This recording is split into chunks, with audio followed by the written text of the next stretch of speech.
সেনাপতি থেকে দেবতা হলেন তারই ইতিহাস তোমাদেরকে আজকে সম্পূর্ণ বলবো। তোমরা সামনে যে পুকুরটি দেখছো এটা কিন্তু বাবা দক্ষিণ রায়ের পুকুর। যারা যে সমস্ত ভক্তরা মানসিক করে তাদের এখানে মানসিক হিসাবে কেউ ছাগল, হাঁস, মুরগি ইত্যাদি মানসিক করে এবং বাবার এখানে দেয়। তা কিন্তু এই যে সামনে যে তোমরা বাবা দক্ষিণ রায়ের পুকুর দেখছো, এই পুকুরে কিন্তু মানসিকের হাঁস ছাড়া কিন্তু এখন বিকেলবেলা, তাই খুব বেশি ভক্তদের ভিড় নেই এখানে। ম্যাক্সিমাম ভক্তদের ভিড় থাকে সকালের টাইমে ও দুপুর পর্যন্ত। এখন যে সামনে স্তম্ভটা দেখছেন এখানেই কিন্তু মানসিকের সমস্ত পাঁঠাগুলি কিন্তু এখানে বলি দেওয়া হয়, আর এই বলিটা সাধারণত অমাবস্যাতে দেওয়া হয়।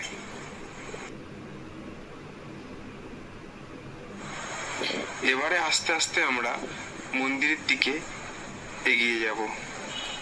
তোমরা সামনেই দেখতে পাচ্ছ একটি বাঘের মূর্তি করা, তাই দক্ষিণ রায়কে কিন্তু আমরা বাঘের রাজাও বলে থাকি।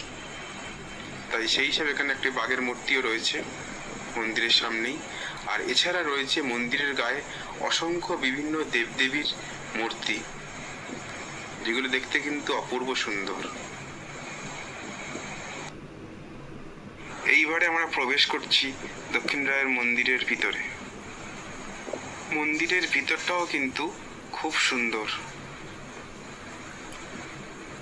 এবারে তোমাদের দেখাতে চলেছি আমি সেই আশ্চর্য দেবতা দক্ষিণ রায়। মন্দিরের গেটে রয়েছে অসংখ্য লাল সুতো বাঁধা। এগুলি সাধারণত মানসিকের জন্য কিন্তু ভক্তগণ বাঁধে। মূর্তিটির উচ্চতা হচ্ছে 7 ফুট এবং তোমরা হাতে রয়েছে দেখছো বন্দুক। এছাড়া বাবা দক্ষিণ রায়ের যে সমস্ত অস্ত্রশস্ত্রগুলো রয়েছে সেগুলো তোমরা পিছনের দেয়ালে কিন্তু টাঙানো রয়েছে। তীর, ধনুক, তরবারি আরও সমস্ত অস্ত্রশস্ত্র কিন্তু এই মন্দিরের মধ্যে রাখা আছে। এবারে তোমাদের বলবো কিভাবে তিনি সেনাপতি থেকে দেবতা হলেন। আজ থেকে প্রায় 500 বছর আগে বাংলা, বিহার, উড়িষ্যা এই সমস্ত অঞ্চলের কিন্তু রাজা ছিলেন মুকুট রায়, যিনি থাকতেন বাংলাদেশে।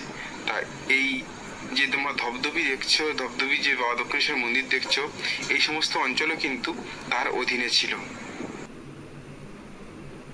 মুকুট রায় সেনাপতি দক্ষিণ রায় এই সমস্ত অঞ্চলের কিন্তু ভার গ্রহণ করেন ও এখানে চলে আসেন ও এখানকার অধিবাসীদের মধ্যে একটা প্রভাব বিস্তার করেন, কারণ তিনি আয়ুর্বেদের বিভিন্ন জড়িবুটির সাহায্যে সাধারণ মানুষের কিন্তু প্রচুর উপকার করেন।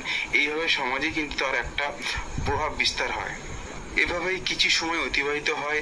এমন সময় হঠাৎ করে বন্যায় কিন্তু সমস্ত অঞ্চল কিন্তু ভেসে যায়।